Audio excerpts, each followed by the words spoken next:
Hello students, welcome to biology with Ritika. और हमारे इस कोर्स में हम कर रहे हैं क्लास 9 की एनसीईआरटी ऑफ बायोलॉजी। अभी तक हमने प्रीवियस वीडियोस में हमने क्या शुरू किया है, chapter 5 the fundamental unit of life. What is the fundamental unit of life? That is cell.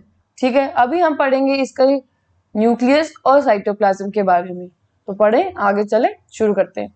तो न्यूक्लियस क्या होता है? Nucleus is the brain of cell. जैसे कि कोई भी कंप्यूटर है तो कंप्यूटर में क्या ब्रेन होता है? CPU is the brain of the computer. ठीक है, आपने पढ़ा होगा हम अपने जूनियर क्लासेस में। इसी तरीके से जो न्यूक्लियस है, न्यूक्लियस क्या होता है? It is the brain of cell. अगर आपको कोई सेल लिया आपने, जैसे कि आपने अनियन पील लिया था, अनियन पील का एक्सपेरिमेंट आपने परफॉर्म किया, तो उसमें अगर आपको न्यूक्लियस देखना है तो हम न्यूक्लियस को किस से स्टेन करें? स्टेनिंग किस किस चीज से हो सकती है जिससे कि हमें न्यूक्लियस विजिबल हो in a microscope? There are three things. First one is the iodine solution. ठीक है, आयोडीन सोल्यूशन से हम उसको स्टेन कर सकते हैं। दूसरा हमारे पास क्या ऑप्शन है? उसको हम सैफ्रानिन से भी स्टेन कर सकते हैं। सैफ्रानिन से स्टेन कर सकते हैं, या फिर हम उसको स्टेन कर सकते हैं मिथाइलिन ब्लू से। ये हमारे पास थ्री ऑप्शंस हैं जिससे कि हम इसको स्टेन करते हैं ताकि हमें न्यूक्लियस विजिबल हो। ठीक है, अब हम आते हैं न्यूक्लियस के स्ट्रक्चर पे। जो न्यूक्लियस है उसका स्ट्रक्चर कैसा है? क्या है न्यूक्लियस का structure? Nucleus is a double membrane structure. Nucleus की जो मेम्ब्रेन है वो डबल मेम्ब्रेन है। कैसे है डबल मेम्ब्रेन? अभी हम आगे स्ट्रक्चर में देखते हैं। सी, दिस इज द न्यूक्लियस। ये जो है ये एक एनलार्ज स्ट्रक्चर है। ठीक है, तो आप देख पा रहे हैं इस डायग्राम में, ये जो हमारे पास है ये हमारे पास कंप्लीट न्यूक्लियस है। ठीक है, न्यूक्लियस के अंदर क्या क्या होता है अभी हम वो स्टडी करते हैं। ठीक है, ये है हमारे पास डबल मेम्ब्रेन। इसकी जो डबल मेम्ब्रेन है वो कैसी होती है? This is the first membrane. इसकी डबल मेम्ब्रेन में पोर्स होते हैं, थोड़े थोड़े छोटे छोटे pores. It have pores in it like this one. ठीक है, जिसके अगर हम सर्कल बनाए, उस सर्कल को हम तोड़ दें थोड़े थोड़े हिस्सों में, ठीक है, और हम इसकी डबल मेम्ब्रेन बना दें।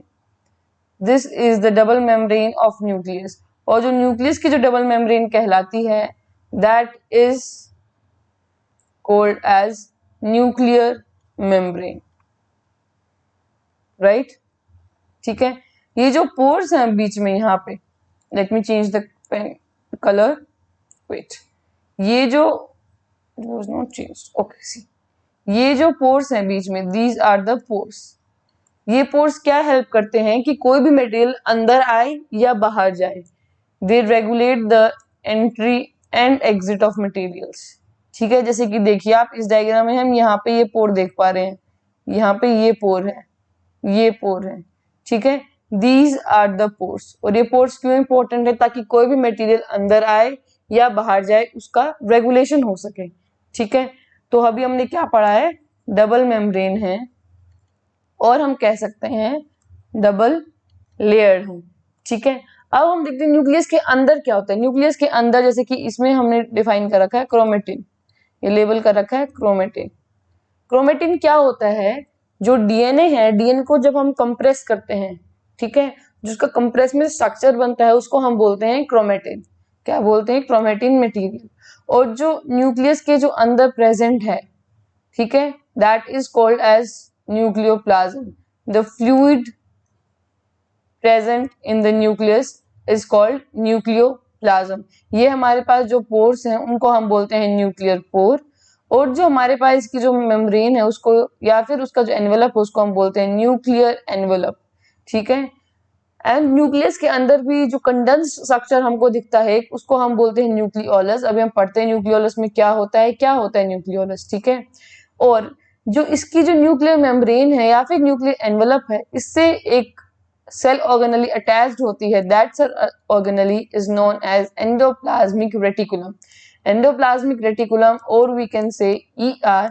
ईआर क्या होती है, इसके क्या क्या स्ट्रक्चर हैं, क्यों प्रेजेंट है अटैच्ड में, क्या क्या फंक्शंस हैं, और इसके ऊपर जो ये रेड कलर के जो हम डॉट्स देख पा रहे हैं, ये डॉट्स क्या हैं? These are called as ribosomes. और इनका क्या फंक्शन और क्या स्ट्रक्चर है ये भी हम आने वाली वीडियोस में पढ़ेंगे, ठीक है। तो हमने न्यूक्लियस का देखा, तो ये जो क्रोमोसोम है या फिर ये जो क्रोमेटिन मटेरियल हम बोल रहे हैं, ये क्रोमेटिन मटेरियल है, इसका क्या फंक्शन है, क्या रोल है, एनी आइडिया, क्या इसका क्या फंक्शन है? ठीक है, देखिए अभी ये देखिए, ये हमारे पास सेल है, एक एनलार्ज फोटो है सेल की। सेल के अंदर न्यूक्लियस को दिखाया गया है, न्यूक्लियस के अंदर हमने इन्होंने दिखाया है क्रोमोसोम को, ठीक है। क्रोमेटिन जो होता है वो क्या होता है, that is like entangled thread like structure, entangled thread like होता है वो, ठीक है। जैसे कि आपने अभी पिछली वीडियो में देखा था, ये रहा स्लाइड में, इस स्लाइड में आप देख रहे हैं कि this is like thread like, ठीक है। थ्रेड लाइक स्ट्रक्चर है, एंटेंगल्ड है आपस में, यानी कि उलझा हुआ है एक दूसरे में, दैट इज क्रोमेटिन। लेकिन जब डिवीजन का टाइम आता है, सेल जब डिवाइड करती है उसका टाइम आता है, तो ये क्या कर लेता है, रोड लाइक स्ट्रक्चर, और रोड शेप्ड फॉर्म में आता है, that is known as chromosome. ये जो आपको ऐसे जो एक्स लाइक स्ट्रक्चर दिख रहा है, दिस इज क्रोमोसोम, ठीक है। ये जो रोड शेप है इसकी, दिस इज क्रोमोसोम, और ये इस फॉर्म में ऑर्गेनाइज हो जाता है। क्यों? क्योंकि ऑर्गेनाइजेशन जरूरी है। क्यों? क्योंकि जीन कहाँ है, पर्टिकुलर जो जीन्स है हमारे वो कहाँ है, डीएनए कहाँ है, उस चीज के लिए हमें ऑर्गेनाइजेशन आनी पड़ेगी, ताकि जो सेल डिवीजन है वो प्रॉपर एक फंक्शनल रूप से हो सके, ठीक है। इसके लिए आता है हमारे पास क्रोमोसोम, जो कि ऑर्गेनाइज हो जाता है, that is chromatin when it is organized and takes a rod shaped structure is known as chromosome, ठीक है, क्लियर है। क्रोमोसोम क्या करता है, क्रोमोसोम के अंदर इन्होंने दिखा रखा है डीएनए है इधर, ठीक है। What is DNA? DNA is deoxy ribo nucleic acid. DNA आपने सुना होगा, डीएनए का नाम, डीएनए फिंगरप्रिंटिंग, है ना। डीएनए क्या है? डीएनए बेसिक यूनिट है हेरिडिटी की। किसकी? हेरिडिटी। हेरिडिटी से क्या मतलब है? कोई भी चीज एक जनरेशन से दूसरी जनरेशन में पास हो, उसकी बेसिक यूनिट है डीएनए। अगर आपकी आंखें अगर आपके पेरेंट्स से मिलती हैं, तो वो जो इंफॉर्मेशन है कि yes these eyes are similar to your parents, वो जो इंफॉर्मेशन है वो पास ऑन हुई है from your parents to you, that is through DNA. Via DNA वो इंफॉर्मेशन पास ऑन हुई है, ठीक है। The information passes on from a parent to the child with the help of DNA, ठीक है। DNA के थ्रू इंफॉर्मेशन पास होती है, that means DNA is the basic unit of heredity, ठीक है। अब आप देखिए, डीएनए बहुत बड़ा होता है, तो क्या डीएनए जो इतना बड़ा डीएनए है उसमें हर जगह इंफॉर्मेशन स्टोर है? नहीं, ठीक है। डीएनए में जहां इंफॉर्मेशन स्टोर होती है, that part is called gene. What is gene? Gene is the functional segment of DNA. क्या होता है जीन? जीन जो होता है वो फंक्शनल सेगमेंट होता है डीएनए का। आप इधर इस डायग्राम में आइए, इस डायग्राम को देखिए, ठीक है। ये इन्होंने डीएनए का पूरा स्ट्रक्चर बना रखा है। इन्होंने कहीं कहीं लेबल कर रखा है exon, intron, exon, intron, exon, intron, exon, intron. जरूरी नहीं है कि एक्सॉन आए, इंट्रॉन आए, इट कैन ऑल्सो कि exon, exon, exon, intron, intron, intron. मतलब कि किसी भी वेरिएशन में, किसी भी रैंडम पैटर्न में ये हो सकता है। It can be present in any random pattern in our body और in case in any cell, ठीक है। तो अब देखिए, एक्सोन हम किसको बोल रहे हैं? ये जो हम एक्सोन बोल रहे हैं कि ये एक्सोन है, एक्सोन हम किसको बोलते हैं? कोडिंग रीजन्स को। कोडिंग रीजन्स, एक्सोन्स किसको बोलते हैं हम? कोडिंग रीजन्स को बोल रहे हैं। और ये जो हम इंट्रॉन बोल रहे हैं, इंट्रॉन हम बोलते हैं नॉन कोडिंग रीजन्स को। अब ये कोडिंग और नॉन कोडिंग रीजन्स क्या है? देखिए, कोडिंग रीजन्स यानी कि कोड करते हैं। शब्द जो है कोडिंग, इससे ही हमें समझ आ रहा है कोडिंग मतलब जो किसी पर्टिकुलर चीज के लिए कोड कर रहा हूं, कि जैसे कि हम बोलते कि हमारा इस चीज का कोड ये है, या फिर इस मिशन है कोई, इस मिशन का हमने कोड ये दिया है, एक्स दिया है, तो वो उसके लिए इंफॉर्मेशन है। जैसे ही हम एक्स बोलेंगे, दैट मीन्स हमारे दिमाग में उस मिशन की इंफॉर्मेशन आएगी, ठीक है। That is coding. तो एक्सोन जो होते हैं हमारे पास, जो कोडिंग रीजन्स होते हैं, दैट मीन्स उनमें किसी चीज की इंफॉर्मेशन होती है, information about eye colour, information about eye shape, about height, skin colour, weight, so many things are stored in these coding regions, ठीक है। और जो इंट्रॉन्स हैं, इंट्रॉन्स जो प्रेजेंट होते हैं but they don't store any information, no information is stored, ठीक है, no information is stored in the non coding regions और इंट्रॉन्स, ठीक है। तो जो एक्सॉन्स हैं, एक्सॉन्स हमारे मिलके बनाते हैं जीन, ठीक है, that is gene is formed by the combination of exons, ठीक है, और we can say the coding regions of the DNA which store the information, that is the functional segment of the DNA is known as gene, ठीक है, clear है। और अब आप देखिए, हमने एक चीज देखी कि हमारे पास ये जो क्रोमोसोम था, ये जो हमने क्रोमोसोम का स्ट्रक्चर बनाया, ये डीएनए आपस में एंटेंगल तो हो गया, लेकिन ये जो स्ट्रक्चर को सपोर्ट कर रहा है, ये जो स्ट्रक्चर जो फॉर्म है, ये जो बना हुआ स्ट्रक्चर है, इसको किसी ना किसी चीज की सपोर्ट चाहिए, सपोर्ट इसको देते हैं, कौन देते हैं इसको सपोर्ट? प्रोटीन्स, ठीक है। क्रोमोसोम जो है हमारा, क्रोमोसोम किससे बना है? क्रोमोसोम में हमारे पास डीएनए है और क्रोमोसोम में साथ साथ हमारे पास क्या है? प्रोटीन्स।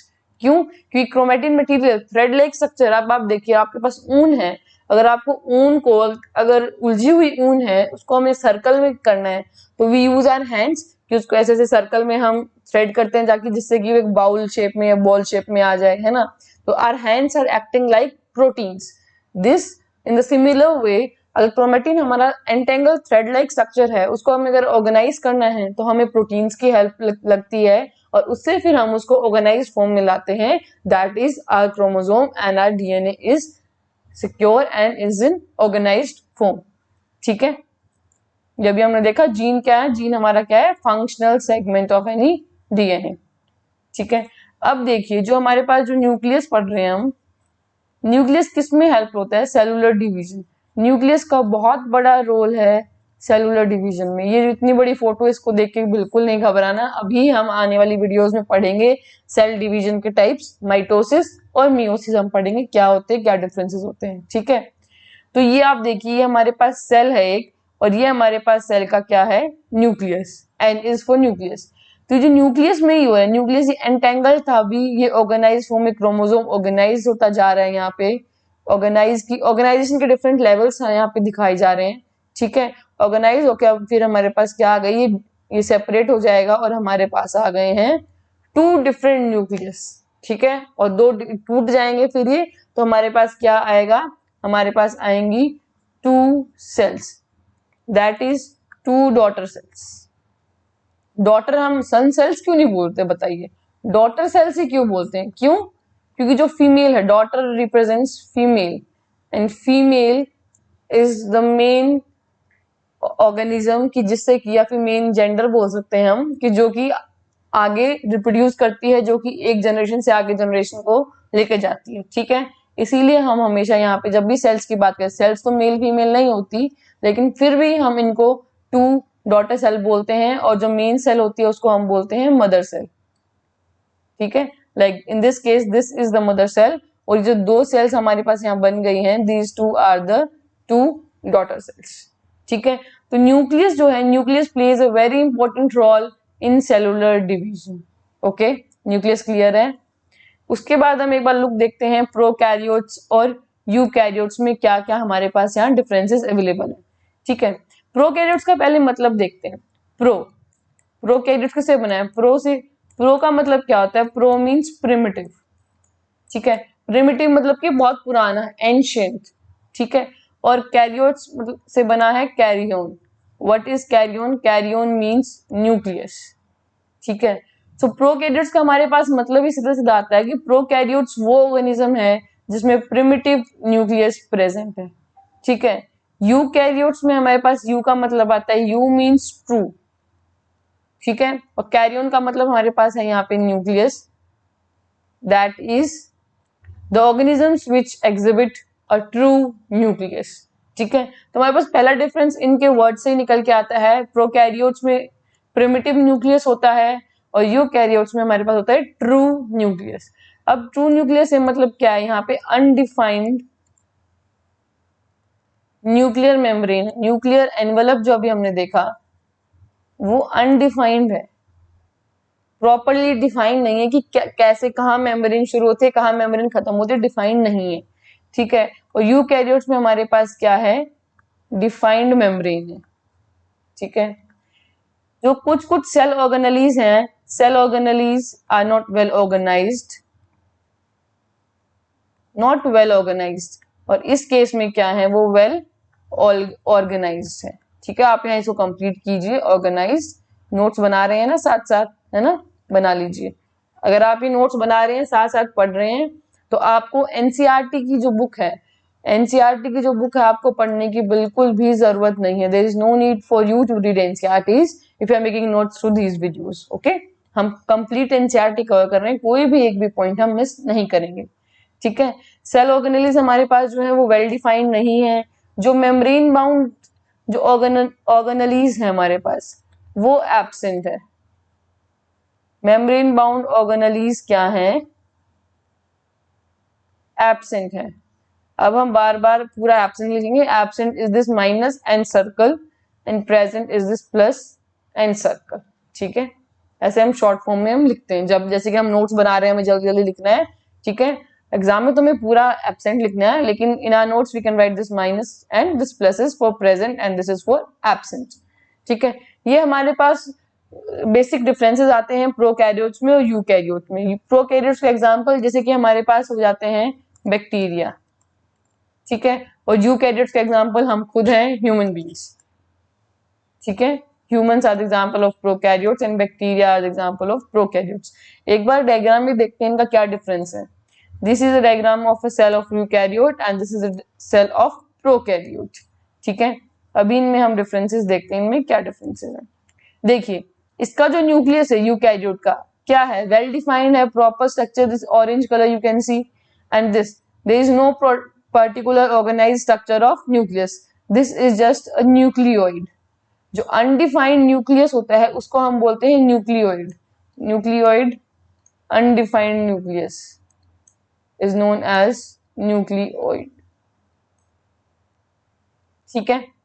अब देखिए, ऑर्गेनेलिज यहाँ पे माइटोकॉन्ड्रिया है, ये जैसे कि mitochondrion, single is known as mitochondrion and plural is known as mitochondria, ठीक है। ये है यहाँ पे, ये भी माइटोकॉन्ड्रिया प्रेजेंट नहीं है, ठीक है। एक फ्लैजिलम यहाँ प्रेजेंट है। फ्लैजिलम इज लाइक पूंछ जैसे होती है, ठीक है, जिसकी पूंछ होती है, टेल हम बोल सकते हैं, जो कि मूवमेंट में हेल्प करती है, that is flagellum. Flagellum helps in movement, singular is flagellum and plural is flagella, ठीक है। ऐसी सीलिया भी होती है, that is like just only tail like structure which helps in the movement, ठीक है।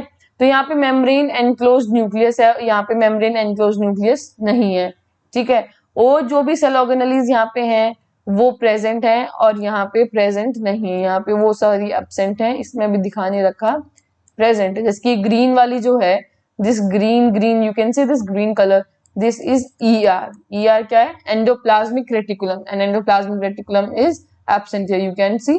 अगर एंडोप्लाज्मिक रेटिकुलम प्रेजेंट भी है तो वो भी अनडिफाइंड होगी। जो मोस्टली स्ट्रक्चर्स हैं प्रोकैरियोट्स में वो सारे अनडिफाइंड हैं, और वो क्या है, मेम्ब्रेन बाउंड नहीं है। अब मेम्ब्रेन बाउंड होना क्यों जरूरी है, मेम्ब्रेन बाउंड क्या समझा था कि घर की बाउंड्री है, ठीक है, वैसा मेम्ब्रेन बाउंड सकते उसने। मेम्ब्रेन बाउंड ऑर्गेनेलिज जो हैं उनकी सिग्निफिकेंस बहुत ज्यादा है। क्या है उनकी सिग्निफिकेंस, कि देखिए, मेम्ब्रेन बाउंड ऑर्गेनेलिज हैं तो क्या है, ये कहलाते हैं हमारे पास यूकैरियोट्स, ठीक है। और ये मेम्ब्रेन बाउंड ऑर्गेनेलिज नहीं है तो प्रोकैरियोट। आप वायरसेस का एग्जांपल लीजिए, वायरसेस में कोई भी मेम्ब्रेन नहीं है। प्रोकैरियोट्स में एटलीस्ट सेल मेम्ब्रेन तो है बाहर की, सेल वॉल भी है, सेल मेम्ब्रेन भी है, एटलीस्ट एक बाउंड्री है, ठीक है। लेकिन वायरसेस में there is no membrane. Viruses में आपको कहीं पे भी कोई भी मेम्ब्रेन देखने को नहीं मिलेगी। दैट इज वाई जो वायरस हैं वो कोई भी लाइफ कैरेक्टर्स जो हैं कि yes that they are living organism, ऐसा कोई भी जो प्रोसेस है वो एग्जिबिट नहीं करते हैं, ठीक है। अगर वायरस बाहर है, outside N organisms, that virus is non living. कोई भी लाइफ प्रोसेस रिलेटेड जो प्रोसेस है वो कैरेक्टर्स जो भी हैं वो एग्जिबिट नहीं करता है हमारा वायरस, ठीक है। अभी हम हमारे आज के लास्ट टॉपिक पे बढ़ते हैं जो कि है साइटोप्लाज्म। साइटोप्लाज्म क्या होता है? साइटोप्लाज्म होता है फ्लूइड कंटेंट, ठीक है।